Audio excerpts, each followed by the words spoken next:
দ্রুততম সময়ের ভিতরে এই হত্যাকাণ্ডের রহস্য উদ্ঘাটন করেছি।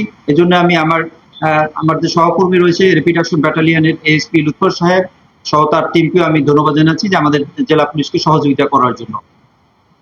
তো আমি ঘটনার বিবরণ আমি সংক্ষেপে একটু বলছি যে গত 27/2/2026 তারিখ সন্ধ্যা 7:30 ঘটিকার সময় একজন ভিকটিম, তার নাম কাবুল হোসেন, তিনি পেশায় একজন রিক্সা চালক।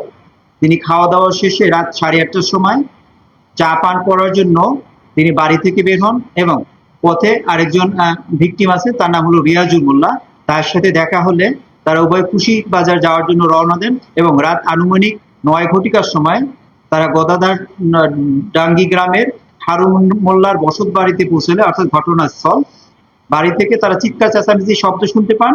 তখন স্থানীয় কয়েকজন ব্যক্তি সহ রিয়াজুল মোল্লা এবং নিহত কাবুল হোসেন তারা বাড়ির ভিতর প্রবেশ করেন এবং তারা একটি বিভৎস দৃশ্য দেখতে পান। সেটা হলো যে আকাশ মোল্লা, পিতা হারুন মোল্লা, তার দাদি আমিনা বেগম, তার বয়স হলো 80 বছর, এবং ফুপু রাহেলা বেগম, তার বয়স হলো 55 বছর, অর্থাৎ উভয় বৃদ্ধ মহিলা।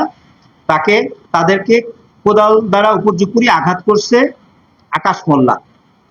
এ সময় নিহত কাবুল হোসেন ডাক চিৎকার করলে আসামি আকাশ মোল্লা তার হাতে থাকা কোদাল দ্বারা কাবুল হোসেন সহ উপস্থিত যারা ছিলেন তাদের উপরে আঘাত করে। এর ফলে কি হয়, কাবুল হোসেন ঘটনাস্থলে মারা যায় এবং আমিনা বেগম অর্থাৎ দাদি এবং ফুপু রাহেলা বেগম এরা গুরুতর জখমপ্রাপ্ত হয়, ঘটনাস্থলে মৃত্যুবরণ করে। এছাড়া ওই আকাশের কোদালের আঘাতে গুরুতর জখমপ্রাপ্ত হন রিয়াজুল মোল্লা এবং আরজিনা বেগম। তাদেরকে ইমিডিয়েটলি গ্রামবাসী হাসপাতালে প্রেরণ করে।